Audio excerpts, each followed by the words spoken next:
The morning I got fired on Instagram Live, I'd already approved 6 vendor payments, flagged 2 anomalies in a wire transfer batch, and finished my second cup of burnt breakroom coffee by 9:17 a.m. Routine. Comforting, like muscle memory. I'd done this dance every weekday for the past 12 years, long enough to remember when our accounting system required triple-tab spreadsheets and a prayer to not crash. Long enough to know that if I didn't personally verify every payment over $50K, something always went sideways. I was the insurance policy no one wanted to admit they relied on. The last line of defense between their ambition and federal penalties. So when I heard the commotion in the hallway, clapping, forced laughter, that awful "what up, fam," energy echoing off glass walls, I barely looked up. Just muttered, "God help us," and initialed another approval cue. Then I saw him through the glass. Brady, the CEO's nephew, fresh from a 3-month marketing internship and armed with the kind of unearned confidence that only comes from getting a 6-figure title for surviving puberty in the right family. He was holding up his phone like it was a badge of honor, panning over staff with fake hype. "Let's go," he cheered. "Today's the start of a new era. Out with the old." Someone should have told me that the old was code for me. Real quick. Before the floor drops out, do me one favor. If you've ever watched one of these stories with coffee in hand, thinking no way this happened, hit that like button. And if you're the kind who listens in the car, at work, while pretending to answer emails, go ahead and subscribe. It keeps our little revenge therapy sessions alive. Trust me, this one's gonna stick with you. Now, back to the circus. Brady had taken over the corner suite last month. No experience, no clue. Just a ring light and a series of buzzwords he stitched together like a toddler with finger paint. He talked a lot about modernizing culture, removing friction, and streamlining legacy ops. That last one was his nickname for me, Legacy Ops, like I was a fax machine in orthopedic shoes, but I didn't bite. I'd seen this type come and go. Flash, fire, fizzle, usually left behind a mess I ended up cleaning. That morning, already posted 2 videos, one hyping our new era of hustle with a drone shot of the building, and another featuring our HR director doing squats in the break room while holding a compliance is sexy sign. I wish I was joking. Still, I didn't expect my name to show up next. The clapping got louder, then softer, then weird, like people weren't sure if they were supposed to keep applauding. That's when Jessica from AR ran in, pale as drywall. "Sarah," she whispered, eyes darting between me and her phone screen. "You're on the live stream." He just fired you." I laughed. I swear to God, I actually laughed. One of those dry, cynical barks you let out when you think someone's playing a prank, but also you know no one in that office is smart enough to pull one off. She turned the phone toward me. And there I was, my name on the screen, my photo from LinkedIn, of course, and Brady's voice booming. She was part of the old guard. Stuck in the past? No offense, but the vibes gotta evolve. Out with the old, the comments were flying. "You savage face with tears of joy, bet she voted for fax machine's legacy ops down Elmau." I stood up. Slow, deliberate. Not because I was shaken yet, but because I was doing the math in my head. How many accounts still had my credentials? Had the daily authorization run cleared yet? Was the multi-tier vendor sequence I coded 2 years ago still active? No one said a word. Not the HR girl pretending to organize papers. Not the junior analyst who looked like he wanted to melt into his chair. And definitely not Brady, who was now flipping the camera around to film himself high-fiving someone with a man bun. I didn't speak. I didn't cry. I just packed my things, well, just my mug and a stress ball shaped like a dollar sign, and walked past them. Security didn't even stop me, too busy watching the live stream like it was a Netflix special. And here's the part Brady didn't stream, me walking out with one thing he never even thought to take. Control. You see, Brady thought power was about who had the camera, who had the followers. But in every company, there's one person who signs the wires, who holds the keys, who knows which clauses live and which contracts. And today, that person had just left the building, with all the locks still tied to her name. I don't remember walking into the lounge.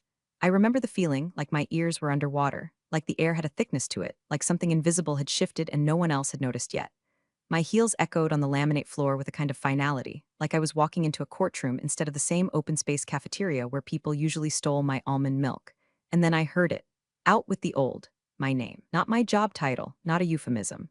My name, like it was the punchline to a joke he'd been rehearsing all morning.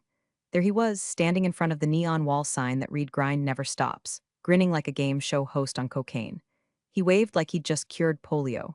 And the comments, Jesus, the comments, were still pouring in across the screen, hearts and fire emojis and WTKS. Like firing someone on live video was a TikTok dance challenge. No one stopped him, not HR, not the COO, not even Anna from legal, who looked like she was halfway through writing an email and forgot how to spell her own name. People just stared, because it was happening so fast, and because deep down they were all grateful it wasn't them. I watched the live stream on someone's phone. I watched my career, 12 years, 5,000 plus wire approvals, 3 CEOs, 2 full financial overhauls, get reduced to a soundbite. "She's been great, but legacy systems, legacy mindset." We're pivoting to innovation, agility, he said. Time to bring in some fresh blood. Anyway, don't forget to like and follow. The second he said fresh blood, I looked at him like I was in a crime scene. You know that moment when someone walks through a door they'll never be able to close again. That was him, he just didn't know it yet. I turned away, walked back to my desk. My hands weren't shaking, that surprised me. I thought maybe I was in shock, but no, my hands were steady, calm, like they knew something my brain hadn't caught up to yet. I opened my drawer, took out the zippered pouch with my personal stuff, gum, lip balm, my late husband's pocket Bible, and the branded thumb drive I used for off-site backups. I grabbed my water bottle, my mug, and that stupid framed photo of our team at last year's retreat, back when I still thought I was building something that mattered. Security arrived 5 minutes too late. I was already by the elevators. "Ma'am, we're going to need your badge," one of them said, a guy I'd known since he used to walk me to my car in snowstorms. Didn't meet my eye, didn't even look ashamed. Just held out his hand like I was a stranger who'd overstayed her welcome. I handed it over without a word. Brady strutted past on the phone, saying something about firing with flair and setting the tone. I wanted to laugh, I really did, but something darker bloomed instead. Not rage, not grief, clarity. You see, for all his influencer crap, Brady never once asked me what I actually did. He thought I moved money like a cashier, like the system ran itself and I was just the human stapler in the middle. He never looked at the vendor compliance logs. Never wondered why the bank never questioned our high-frequency transfers. Never read the contract addendum I signed back in 2018 after the audit overhaul. Never knew that authorized signatory wasn't just a box I ticked, it was a federally filed designation. A name, my name, and without that name, none of the accounts worked. Not payroll, not vendor payments, not capital reserves, not even petty cash. But I didn't say a damn thing. Let them figure it out. Let them send 10,000 Slack messages and get zero answers. Let them call the bank and get a polite, robotic voice saying, "We're sorry, but that transfer cannot be completed. Please contact your account's authorized officer." Let them post memes about cutting the fat while every wire transfer fails silently in the background. Because if Brady thought firing me in front of 30,000 Instagram followers was the end of the story, he had no idea who he was dealing with. And the best part? The real chaos hadn't even started yet. The building smelled like citrus cleaner and blind confidence. I stood in front of the glass security gates one last time, watching the reflection of people pretending not to see me. Pretending they weren't relieved it was me, and not them being exiled. That's the thing about open concept offices, walls don't hide cowardice. My badge was already useless. They'd shut off my access remotely, except one little window they hadn't thought to close. My bank token still pulsed blue on the corner of my desk. That token wasn't just some plastic rectangle with a chip. It was the gatekeeper to every single financial artery this company had. So before I walked out, I sat back down. No words, no drama. Just opened my laptop, authenticated with the still active secure code, and ran one last report. The full export of the compliance chain. Every active contract, every authorized signer, every trigger flag in the AML framework, pulled the access log, stamped it, encrypted it, saved it to the thumb drive I'd had clipped to my car keys since 2017. I didn't look up. I didn't say goodbye. I didn't leave a note. Why should I? Let them piece it together like blindfolded interns chasing a piñata, except the piñata is filled with lawsuits and frozen funds. By the time I hit the parking lot, the sun was bouncing off my windshield like it was just another Tuesday. I got in, drove, didn't play music, didn't cry, just breathed. Funny thing happens when you spend your whole adult life being the person other people rely on, you stop expecting anyone to look out for you. But that day, something felt different. Not because I'd been humiliated, not because I lost my job. No, it was because they thought they could erase me in a live stream and still use the house I built like nothing changed. They hadn't just underestimated me. They'd underestimated the systems I spent over a decade embedding into their foundations, systems that didn't run on vibes or bravery branding or whatever the hell Brady called it. They ran on process, on compliance. On my name, when I got home, I didn't call my sister, didn't text my ex, didn't update my LinkedIn to some pitiful exploring new opportunities status. I poured a glass of Pinot, opened my laptop, and sat at the kitchen table like it was just another late-night audit prep. Logged into the Sandbox server, when they didn't know I still had mirrored on my home machine. Not illegal, not sketchy. It was part of a disaster recovery protocol we'd written after a ransomware scare. I'd kept it clean, up to date, never once breached protocol. They didn't even know it existed because Brady had skipped the department overview to attend a CEO mindset seminar with green juice. There it was. The export I'd pulled, time-stamped, verified, untouched. I leaned back in my chair, took a sip, and let the silence stretch. Let's see how long they last without reading the fine print, I said out loud to no one. Because here's the thing. They hadn't just fired me without cause. They'd publicly terminated the only registered authorized signatory for every high-value account the company operated. They didn't revoke my signatory status. Didn't notify the bank. didn't process a formal amendment through legal, and even change the credentials on the two-factor vault I used to validate vendor accounts. No transfer of authority, no notarized revocation, no new designation filed, and without that, the system defaults to freeze, not because it's malicious, because it's secure. That's what I built. Not some spreadsheet life raft or password folder taped under a desk. A system that protected itself from incompetence. And now it was doing exactly what it was designed to do. Protect itself from them. I didn't need to warn them, didn't need to make a scene. The bank would do it for me. All I had to do was pour another glass, keep watching, and wait for the little red lights to start blinking. And oh, they would blink. It started with a bounce.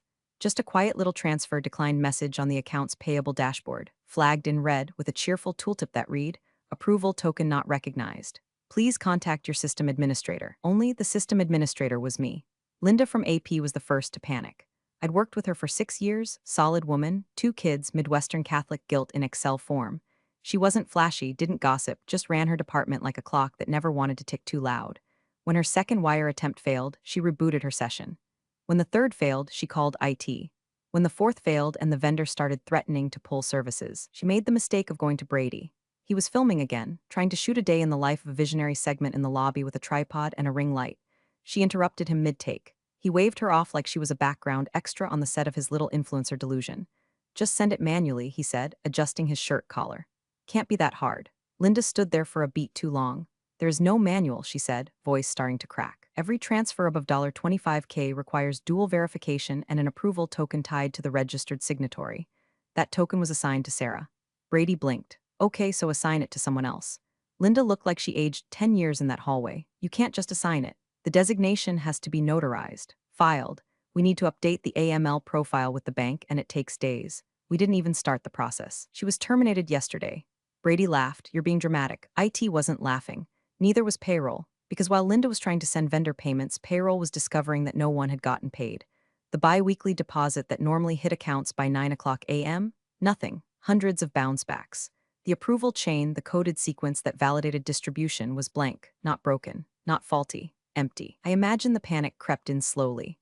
The sort of chaos that starts with one or two confused emails and then swells like a blocked artery. By noon, the Treasury team had pulled every manual, every contract. Someone finally unearthed the clause I'd written back in 2019, post-Sarbanes audit. All fund disbursement mechanisms shall be contingent on active, validated signatory protocol. In the event of termination, count freeze shall occur pending reinstatement or replacement validation.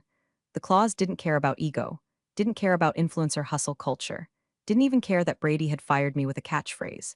It only cared about signatures, validated ones, which meant the firm's operating account, the one that paid vendors, leases, bonuses, servers, everything, was now locked tighter than Brady's spray-tan jawline. And me. I was watching it all happen from my laptop, a live Slack feed flickering through a backdoor monitoring tool I'd quietly left running before my exit. Not maliciously, just one of those safety nets you build over time. For continuity, for disaster scenarios. And this was a disaster scenario. Vendor support tickets started rolling in. Dozens of them, then hundreds. Some flagged urgent, others with bolded threats. Final notice before litigation, breach of contract. Immediate response required. A global logistics firm halted shipments. A SaaS provider cut access to our accounting software. One vendor, bless him, emailed Brady directly and said, "Until Sarah or another signatory is confirmed by the bank, you are in material breach. If you respond with another selfie video, we're filing suit." That one made me laugh so hard I had to put down my glass. The phone lines at HQ were flooded. The receptionist left her desk crying. Someone from legal tried to reset the token from the admin console, only to realize it had 3 layers of encryption tied to biometric data they no longer had access to. And Brady, he was still trying to film his next video. Something about navigating challenges with poise. Until finally someone told him the truth. "We can't pay anyone," they whispered. "The whole company is paralyzed." He paused, mid-script, a dumb ring light casting halos in his dilated pupils. That was the moment it hit him. Not the embarrassment, not the loss of control. The realization that this wasn't a glitch. This wasn't a stubborn employee refusing to adapt. This was the consequence of trying to run a Fortune 500 company like a lifestyle vlog. I leaned back, closed my laptop, and smiled, not cruelly, not with revenge, just with satisfaction. Because finally, they were learning what I'd always known. It's easy to mock the person who holds the keys until you find yourself locked out of your own damn house. The panic didn't start with screaming. It started with whispers, those clipped, frantic murmurs in hallway corners, the ones that smell like fear and cologne. Somewhere around 11:30 a.m., legal caught wind that AP hadn't processed a single wire. Treasury had gone silent. Payroll was flooding Slack with emojis that looked like someone trying to scream inside a locked coffin. That's when Diana, the general counsel, stepped out of her office. Now, Diana wasn't dumb. I'll give her that. She was sharp, calm under pressure, a creature of contracts and black pencil skirts. We'd worked together on a dozen audits, and while she never once invited me to lunch, she did know I was the only person in the building who could recite Clause 14.2 from memory and back it up with 3 case studies. She respected that, or at least feared it. She didn't even go to Brady first. She went straight to the compliance drive, pulled the framework file, scrolled through the archived signatory document, and then it happened. She stood there, staring at the screen, blinking, then leaned forward like getting closer to the monitor would change what she saw. Finally, she muttered, "Wait, who's our current authorized signatory?" Nobody answered, just the sound of air conditioning and someone coughing in another room. Diana said it again, louder. "Who is the active authorized signatory on file with the bank?" One of the junior counsels, Megan, poor thing, fresh out of law school, pulled up the onboarding doc I'd signed years ago, double-checked the filing timestamps, cross-referenced the name with the internal policy list, and then she whispered it. Sarah, it was Sarah, still is on paper, silence, like someone hit mute on the whole floor. I could picture it perfectly, the exact moment when the room collectively realized they'd fired the only person who could legally unlock the vault while live streaming it to an audience of gym bros and aspiring crypto influencers. Diana didn't scream. She just went pale, picked up her phone and barked, "Call the bank. Now, we need to initiate a signatory change request. Except, you see, it's not that simple. Banks, especially the ones handling multimillion-dollar corporate accounts, don't take kindly to panic. They don't respond to pleas, they respond to paperwork. Notarized, stamped, filed, verified. And they really don't like change requests that come in the same week as a social media termination stunt involving the words deadweight and legacy baggage." The bank's response was swift. Cold. "We require a notarized authorization document signed by the current signatory," they said. "In the event of employment termination, Protocol 17C requires formal transition paperwork and proof of reassignment filed within 48 hours. Megan read that out loud in the room like she was reading a death sentence. Brady finally looked up from his phone, where he'd been scrolling through comments under his firing video. His ego had been bruised by a guy named at Vendor Daddy 420 who'd commented, "This clown just tanked a business faster than Enron." "Elmau, what's the issue?" Brady asked, voice pinched. Diana turned to him, eyes sharp as razors. "You fired the only person who can move money. We did it publicly, and we didn't file a single transition form. But she's gone," he said, like that somehow changed legal standing. "She's not gone from the bank's perspective," Diana snapped. "You may have tossed her badge, but her name is still on every approval path we've got." Then the scrambling began. 3 lawyers trying to fast-track a new signatory, IT racing to pull together digital credentials, Brady asking if they could just use DocuSign. Diana's face told him he'd just lost the right to speak for the day. The courier service was called. The notary was called. Hell, even someone from HR started looking through old files for a copy of my passport just to fabricate something to submit. But it was too late. Because the system I built didn't just wait for new names, it required mine to unlock. And the moment they terminated me without process, they'd cut the wrong wire. They weren't dealing with a person anymore. They were dealing with a protocol. One that didn't give a damn about ego or Instagram lives. And me? I was at home, watching the chaos bloom like a slow-motion mushroom cloud. I refreshed the tracking dashboard I'd coded for continuity audits, the one that pinged alerts for system failures, approval gaps, payment stalls. Every box was red. Vendor queue, red. Payroll status, red. Legal compliance, red. The system wasn't crashing. It was defending itself. I sipped my wine, ate a cracker. Karma doesn't always come screaming through the front door. Sometimes it walks in wearing a badge that doesn't scan anymore, leaving behind a lock they can't pick. And the best part, they gave it to themselves. At exactly 1:08 p.m., the bank email hit every exec's inbox like a guillotine made of Times New Roman. Subject, urgent transaction, freeze, no emojis. No polite preamble. Just clinical doom in paragraph form. Per AML regulations, effective immediately, all transaction activity for account ID ### has been halted. Only the registered authorized signatory may approve transfers. As of 11:47 a.m., the individual listed as signatory, Sarah Whitaker, has been designated as terminated without succession protocol. No notarized reassignment has been filed. All funds are frozen pending compliance review. If someone had dropped a glass in the boardroom, it wouldn't have made a sound compared to the silence that followed that message. Linda from AP fainted, not metaphorically, actually. HR had to pull a chair over and fan her with a pizza menu. Payroll sat in their corner like someone had just read out a plague forecast. Treasury kept muttering no, no, no, like they were trying to cast a spell. And Brady. Brady was in his office, still posting grind hard or die, trying quotes to his Instagram story over a filtered video of himself sipping matcha. The man had no clue.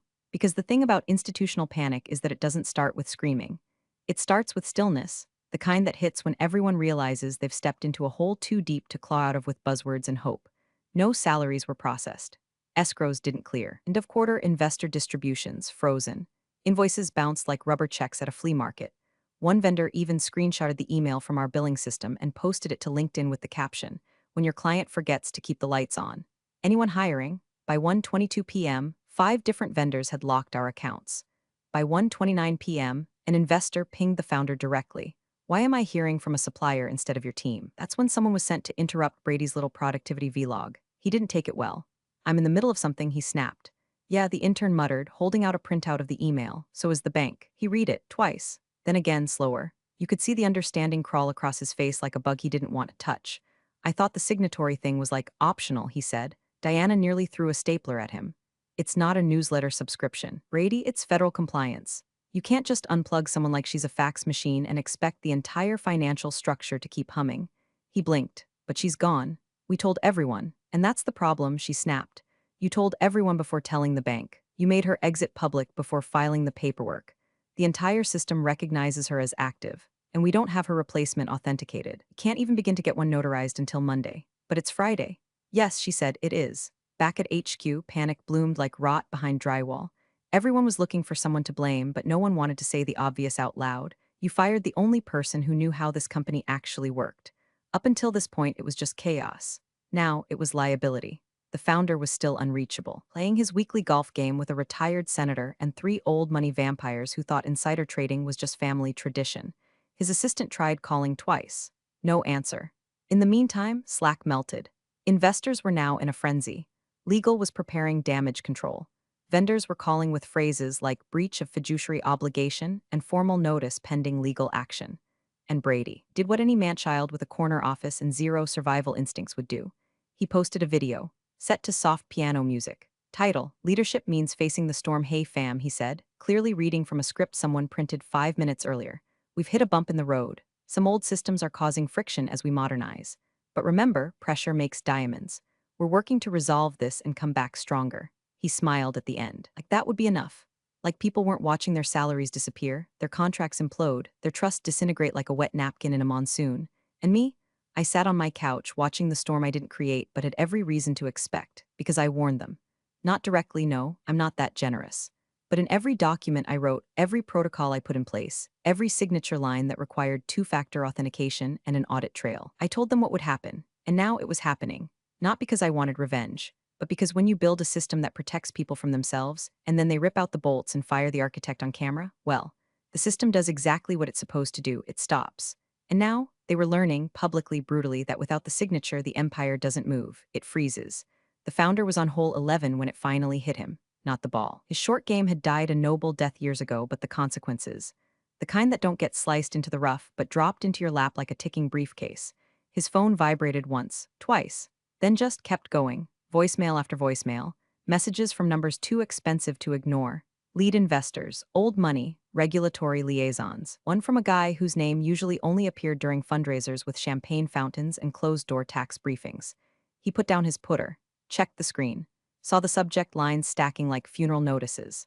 Account freeze, urgent vendor terminations, pending lawsuit filed, breach and non-payment, and the worst one. Was this some kind of joke? At first, he thought it had to be a mistake, or a prank, or maybe some exaggerated LinkedIn drama. It wasn't until he opened the group thread titled Leadership Implosion Read Now and saw the screen grab that it clicked. A paused video. Brady, standing in front of that stupid neon sign, smirking, captioned out with the old, a line that was now etched across the internet like a tombstone on fire. The founder didn't call Brady, he called Diana. And Diana didn't waste time softening the blow. Her voice was flat, brutal, precise. "A scalpel, not a bandage. You're hemorrhaging contracts," she said. "We are non-compliant across all high-volume financial accounts. Our AML designation is being reviewed." Sarah was and remains the only authorized signatory, and Brady fired her on Instagram. There was a long pause. He whispered, "He did what?" "He performed a public termination, recorded, edited, and posted for engagement of the only person who held the legal authority to move money inside this company." Another pause, then a sigh that sounded like it had been aging in his lungs for decades. "Call a meeting," he said. "Everyone, now," and the scramble began. Conference calls across time zones, emergency summonses, interns pulling execs out of gyms, airports, dinner reservations. vendors faxing over notices of breach. One even hand-delivered a cease and desist to the lobby, filming it for TikTok. Within the hour, 3 major service providers had terminated contracts. 2 filed suit. One CFO at a partner firm publicly commented on the Instagram post, "Unprofessional, unbelievable, uninsured." By 3 p.m., the company's name was trending. Not for innovation, not for success, for incompetence. Somewhere in the middle of this digital wildfire, a junior associate, Kayla, texted me. She'd always been sharp, a bit nervous, drank chamomile like it was whiskey. Her message buzzed onto my phone while I was watering my succulents. "Kayla, they want to talk to you, like now, please." I stared at the screen for a long minute. Then I set the phone down. Let the silence soak in. They wanted to talk. Of course they did. They wanted the vault open. The hemorrhage stopped. The system stabilized. The contracts unfrozen. The investors coddled. They wanted the mess erased by the very hands they cast out. But I wasn't rushing back. I wasn't picking up the phone like a desperate ex trying to fix things for the good of the kids. No, this wasn't about fixing. This was about learning, because they needed to understand that some people aren't just titles on org charts. Some people are infrastructure. And when you tear them out by the roots for the sake of optics and clout, you don't just damage the system. You break it, and the internet does not forget. Screenshots of Brady's video were being memed into oblivion. "Out with the old" had become a punchline for chaos. Someone even photoshopped him onto the Titanic's deck, yelling it before the iceberg. One lead investor sent a text that got read aloud in the boardroom. "So the man-child nephew fired your signatory on Instagram. Who's running your compliance, Barney the dinosaur?" Brady, finally, was silent. Not from shame. That would have required a soul, but from fear. Because even he understood now that his little content stunt hadn't just backfired, it had imploded the company's financial lungs. And I went back to trimming my basil. Let them sweat, let them call. Let them feel the chill of realizing that silence doesn't mean absence. Sometimes silence is just waiting. The Zoom room looked like a hostage negotiation dressed in business casual. Cameras on, voices tight. A grid of panic wearing $800 glasses. The founder was dead center, sweating under recessed lighting, trying to speak with what was clearly a rehearsed calm, the kind you use when you're already bleeding out but haven't looked down yet. "I want to be clear," he said, forcing a smile. "We are actively resolving the situation." Our former employee acted in accordance with outdated protocols that a chime interrupted him. "Bank REP1 has joined the meeting." Another chime. "Sarah Whitaker has joined the meeting." And just like that, the oxygen left the room. I appeared on their screen exactly as I intended. Cool, collected, in my home office with a clean wall behind me and a cup of coffee in hand. The same mug I used when I approved their last $7.2 million payment run. The founder froze mid-sentence. The bank rep, a woman named Elaine who never wasted syllables, cleared her throat. "We're here to confirm that, per regulatory standards, all disbursement authority is contingent on the presence of a valid authorized signatory. Our current records indicate that role is still held by Miss Whitaker." All eyes turned to me. I sipped. "Hi, everyone," I said, voice even. "Per clause 3.4b of our compliance framework, I cannot execute signatory transitions unless I am in active employment." That status was changed without due process via a live stream. The bank rep blinked. "You require employment status restoration before any transitions can be initiated." Their legal counsel, Mark, a man who once tried to explain GDPR to me like I was a child, went pale. His lips moved, but nothing came out. A lead investor leaned in. She had the kind of voice that could chill a courtroom. "Sarah, do you want to return?" I smiled politely. "No." The founder's face twitched. Brady, muted but visible, looked like he'd just been hit by a chair no one saw coming. But I added, setting down my mug, "I'll authorize one final transfer to stabilize payroll and vendor accounts." A beat passed. Someone exhaled. "Hope, foolish, premature hope, on 2 conditions." The founder cleared his throat. "Name them." 1. A public retraction. Full admission that my termination violated corporate policy and placed the company at risk. "I don't need an apology. I need the truth." He nodded slowly. "We can do that." 2. My severance package tripled, retroactive to the termination date with a clean break clause. "I walk, you never contact me again." Mark muttered something about budget constraints. Elaine from the bank cut in. "You've got 3 hours to resolve this. Otherwise, the account status escalates to institutional noncompliance and flags the federal regulator." The investor raised an eyebrow. "You will meet her conditions." Silence, and a shaky nod. "Very well," the founder said. I opened the transfer interface on my laptop. Input the token, authorized exactly 1 wire. No more, just enough to pay their staff and keep the wolves at bay for another 72 hours. Transfer confirmed. "Best of luck," I said, and I left the meeting. No dramatic exit, no speech, just a window closing. Behind me, the boardroom spun in the storm they created. My name wasn't erased from the records. It was carved into the reason they still had a company left to ruin. They wanted a comeback story. Instead, they got a reminder. I didn't return to fix what they broke. I returned to prove I was the only reason it worked in the first place. They thought the bleeding would stop after the transfer. that I'd pushed a button, spared them total collapse, and drifted back into silence like a footnote they could bury with a few PR spins and a charity gala. But stabilization isn't resurrection, it's a tourniquet, and by the time they'd tied it, the limb was already gone. The transfer I authorized, singular, not plural, was enough to cover salaries and critical vendor obligations through Monday. I didn't touch a penny more. I didn't offer a plan. I didn't stay on for transition. I had already transitioned, just not the way they expected. While they were drafting their groveling press statement and rehearsing how to spin Instagram firing into bold corporate rebranding, I was on a video call with the executive chair of a direct competitor. She didn't ask for small talk. She didn't blink when I named my terms. She just said, "We've seen your documentation. Your profile is immaculate. We've been trying to build a system like the one you already built alone." I nodded. "I'm not building alone again. You won't have to," and that was it. Offer letter signed. Title, Chief Risk Officer. Compensation, triple what I made before. Signing bonus, funded by a contract that used to belong to my old company until the vendor jumped ship the moment I changed my LinkedIn headline to available. They didn't even wait for my first day. 3 vendors emailed the same sentence: "Wherever Sarah goes, we go." By 4 p.m., cracks that had been spreading under the surface ruptured. The quarterly funding round, the one Brady had been hyping with hashtags and cringe dance videos, collapsed. One investor formally withdrew, citing recent reputational volatility and compliance fragility. At 4:07 p.m., the bank downgraded the company's AML status. The downgrade was automatic, based on risk profile, instability, and, you guessed it, failure to maintain continuous compliance oversight. All of it public. That's the thing about systems, they don't keep secrets. By 4:30, another investor issued a statement to the board: "We will not proceed while this leadership remains in place." Brady deleted his Instagram account at 4:41 p.m. No farewell post. No tearful accountability carousel. Just gone, not because he felt shame, but because the comments wouldn't stop. Screenshots of his out with the old post were now viral memes. Someone photoshopped him onto the sinking ship from Titanic, captioned, "He fired the lifeboat." No one defended him. The founder didn't even try. By evening, vendors had begun migrating their contracts quietly, efficiently to my new employer. Word traveled fast, so did respect. Because in the world of high-risk finance and corporate compliance, reputation is currency. And mine was golden. Didn't get a villain, they got a mirror, and the reflection was unforgiving. Weeks later, I walked into my new office. Sleek, clean, mine. The receptionist handed me a gift-wrapped box with a sheepish grin, a little welcome present from the team. Inside, a framed screenshot of the infamous Instagram Live. Brady mid-smirk. Caption in bold, "Out with the old." Underneath, a plaque read, "Best onboarding we've ever had." I laughed loudly. The kind of laugh that cleans out old wounds. I hung it behind my desk, sat down, logged in. The screen asked for token approval. I entered the code. Transfer authorized. First wire of my new era. Not because I needed revenge, because I was the consequence. Thanks for watching, you cubicle warriors. Hit that subscribe button. Unless you're my old boss, then you're on your own. Revenge of the coffee pot strikes again.